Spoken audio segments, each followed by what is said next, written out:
नंतर आपण काय करावं, आपल्या मुलांनी काय करावं हे मात्र लक्षात ठेवा, हे आपण सांगा.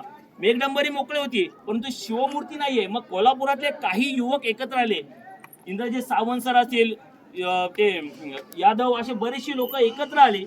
एकत्र आल्यानंतर त्यांनी ठरवलं की शिवमूर्ती आपण स्थापन करूया रायगडावर. पुरातत्व खाता परवानगी द्यायला तयार नव्हता आणि 2008 साली शिवमूर्ती आतमध्ये स्थापन करायचा असा संकल्प केला. परंतु त्याच्या आदल्या दिवशी शिवराज्याभिषेक समितीच्या काही कार्यकर्त्यांना सरकारने अटक केली.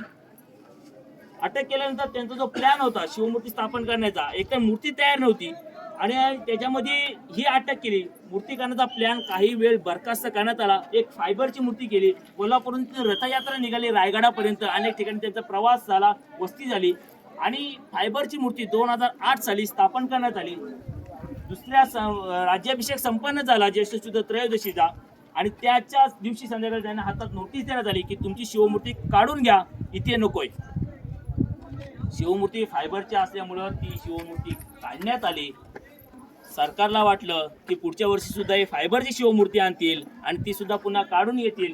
पुढच्या वर्षी 2009च्या राज्याभिषेकावेळी ही मूर्ती आणली आणि मूर्ती बसवली आणि त्याच वेळी भाषण करताना युवराज संभाजीराजे छत्रपती सध्या कोल्हापूर गादीचे त्यांनी सांगितलं ही शिवमूर्ती आता जोपर्यंत आकाशात सूर्यचंद्र आहेत तोपर्यंत या रायगडावरून उठणार नाही. तुम्हाला काय करायचं आहे ते करा. पुरातत्व खात्याने काहीच नाही केलं. शिवमूर्ती मात्र बसली, ती बसली.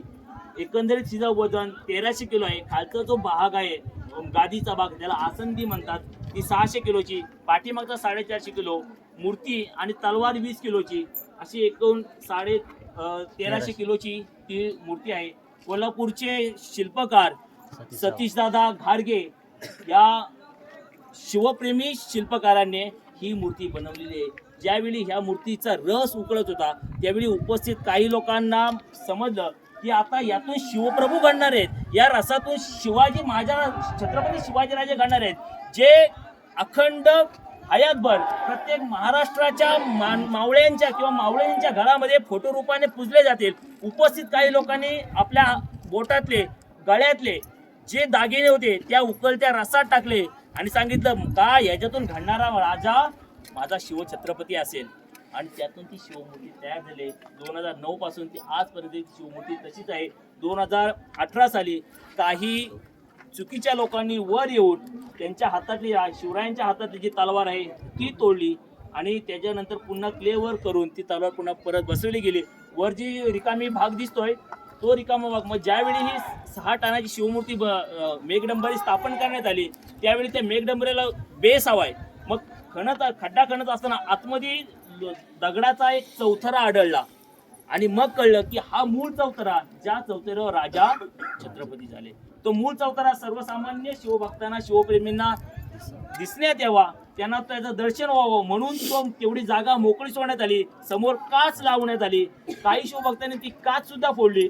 काही जण त्या रिकाम्या पाण्याच्या बाटल्या सुद्धा त्याच्यामध्ये टाकतात आणि त्याचं पावित्र्य भंग करतात.